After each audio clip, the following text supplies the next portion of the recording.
Assalamualaikum warahmatullahi wabarakatuh.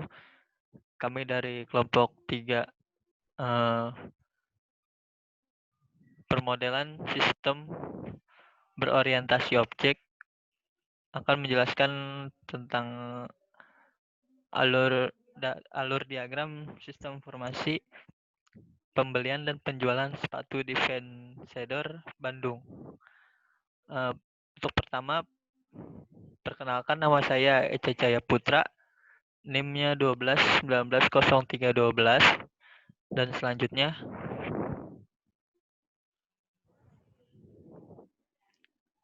Nama saya Bisa, NIM saya 12 19 21 62. Nama saya Purnama Anissa Fitri Lubis, NIM saya 12 19 13 86. Perkenalkan, nama saya Diokta Kavalino, NIM saya 12 90 581. Perkenalkan, nama saya Muhammad Lutfi, NIM saya 12 19 06 18.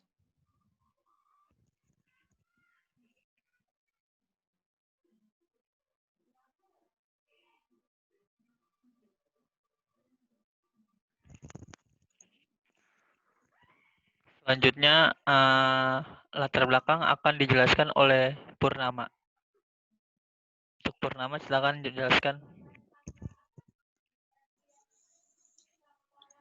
Latar belakang, pada era globalisasi ini, persaingan semakin meningkat, apalagi sejak adanya pandemi COVID-19 ini. Semua kegiatan menjadi terganggu tidak terkecuali dalam bidang bisnis ini. Penutupan toko-toko dan juga tempat pembelanjaan umum menjadi kendala dalam menjalankan bisnis pada kondisi pandemik ini. Pihak yang mampu bersaing akan bertahan pada posisinya, sedangkan pihak yang tidak mampu bersaing akan mengalami kemunduran seiring perubahan waktu. Perihal penjualan sepatu di toko merupakan salah satu perdagangan yang sangat populer pada saat ini. Setiap hari selalu ada orang-orang yang berdatangan untuk membeli sepatu sesuai keinginan mereka dengan mengikuti perkembangan tren sepatu yang begitu berkembang dengan cepat seperti yang terjadi di Vendor. Semenjak pembatasan sosial berskala besar atau PSBB, penjualan offline pun harus berevolusi menjadi penjualan online.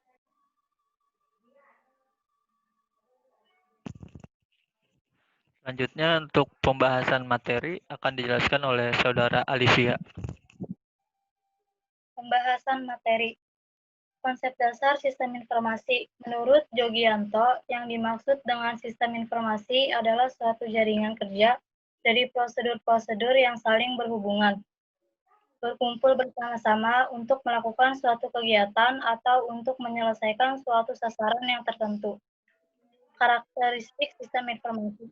Menurut Jogianto, sistem mempunyai karakteristik atau sifat-sifat yang tertentu, yaitu yang pertama, komponen sistem, yang kedua, batasan sistem, yang ketiga, lingkungan luar sistem, yang keempat, penghubung sistem, yang kelima, masukan sistem, yang keenam, keluaran sistem, yang ketujuh, pengolah sistem, yang kedelapan, sasaran sistem.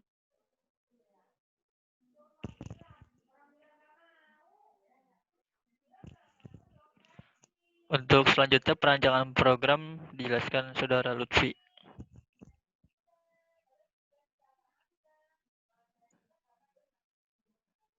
Adapun perancangan program untuk membuat ini itu mencakup yang pertama yaitu ada use case diagram, kedua yaitu activity diagram, langkah ketiga yaitu ada class diagram, terus sequence diagram, page sketch diagram, object diagram, deployment diagram, dan terakhir yaitu state matching diagram.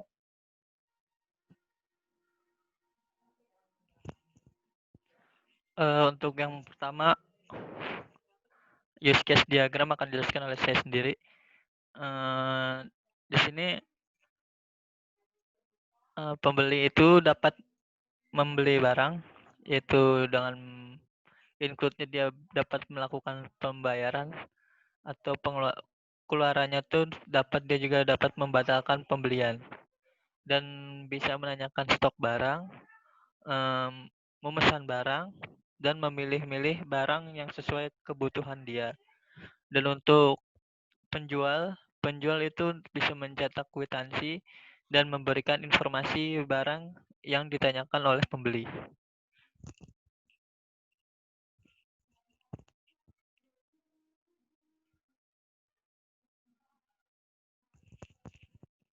Selanjutnya, activity diagram. Alurnya itu pembeli memilih barang, lalu menanyakan stok kondisi barang kepada penjual. Setelah memeriksa stok,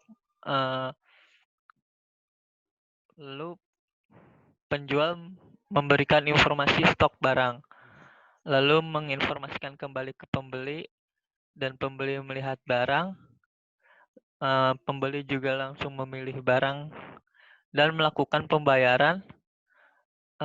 Setelah notifikasi muncul, penjual melakukan pengelolaan pembayaran, dan setelah melakukan pembayaran, penjual mencetak kwitansi dan barang dikirim.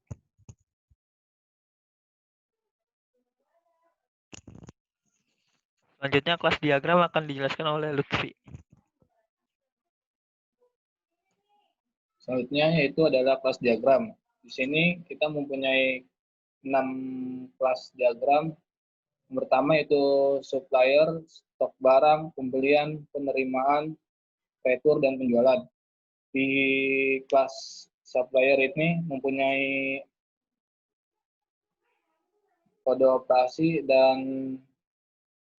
atribut. Yang bertanda min ini yaitu adalah atribut dan plus adalah operasi.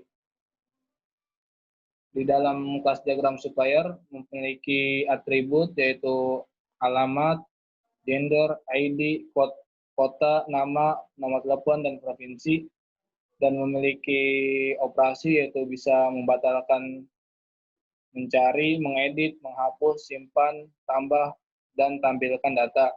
Dalam kelas diagram memiliki atribut yaitu harga beli, harga jual, ID barang, jumlah stok, kategori,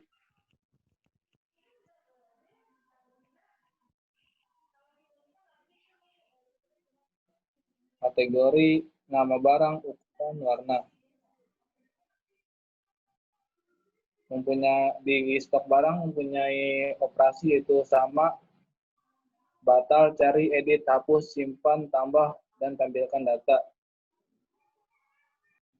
Selanjutnya yaitu kelas pembelian mempunyai atribut harga beli, ID supplier, jumlah beli, nama barang, nama supplier, nama pesan, telepon, tanggal, data bayar, ukuran, dan warna.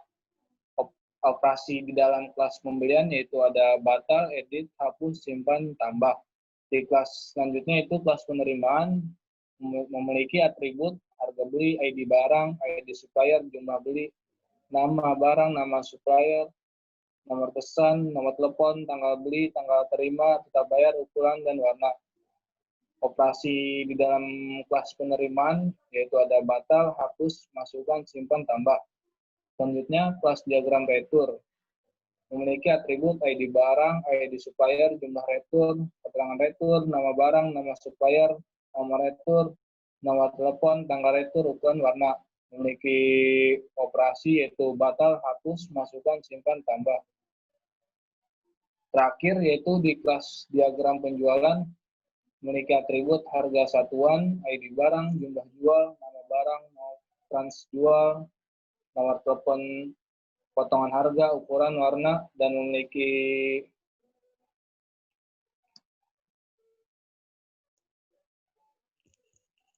operasi yaitu batal, hapus, operasi simpel, tambah.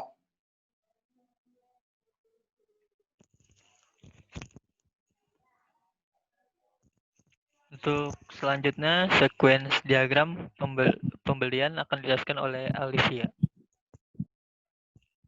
Sequence diagram pembelian. On cam-nya. Di sini ada bagian gudang.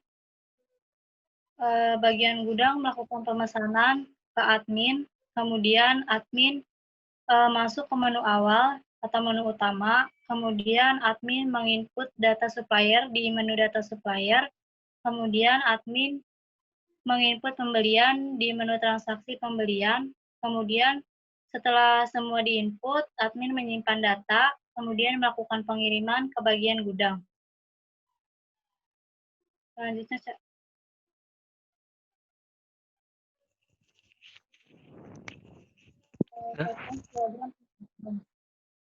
Di sini ada bagian customer. Customer melakukan pemesanan ke admin, kemudian admin masuk ke menu utama, kemudian menginput data customer di menu data customer, kemudian mengecek data stok di menu data produk, kemudian menginput pemesanan di menu transaksi penjualan, kemudian setelah semua diinput, admin menyimpan data, kemudian melakukan pengiriman ke bagian customer.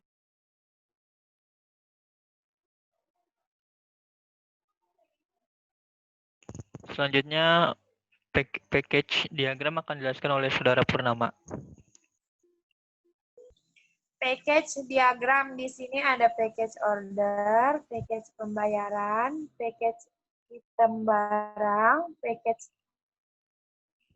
trans item, package laporan.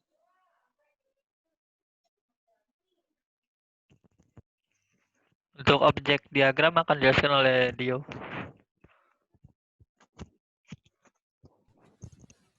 Objek diagram menggambarkan struktur sistem dari segi penamaan objek dan jalannya objek dalam sistem. Berikut objek diagram dari sistem yang diusulkan.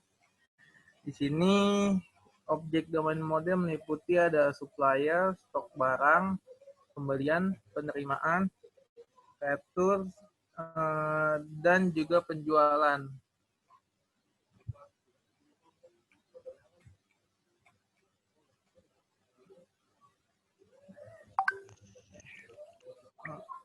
Untuk deployment diagram menunjukkan tata letak sebuah sistem secara fisik, menampakkan bagian-bagian software yang berjalan pada bagian-bagian hardware yang digunakan untuk mengimplementasikan sebuah sistem dan keterhubungan antara komponen-komponen hardware tersebut. Jadi, penggambaran arsitektur fisik sebuah aplikasi yang melibatkan perangkat lunak maupun perangkat keras yang disebut dengan node dan menunjukkan bagaimana komponen perangkat lunak dan keras ini bekerja sama akan digambarkan dalam deployment diagram. Di sini ada komputer, server, aplikasi, database, dan DBSI yang dihubungkan ke komputer klien dan aplikasi.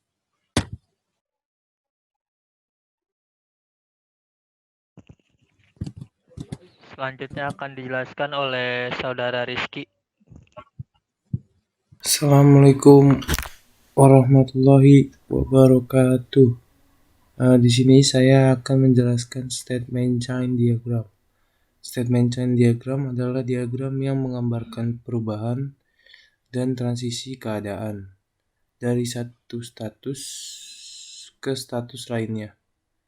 Sebuah objek pada program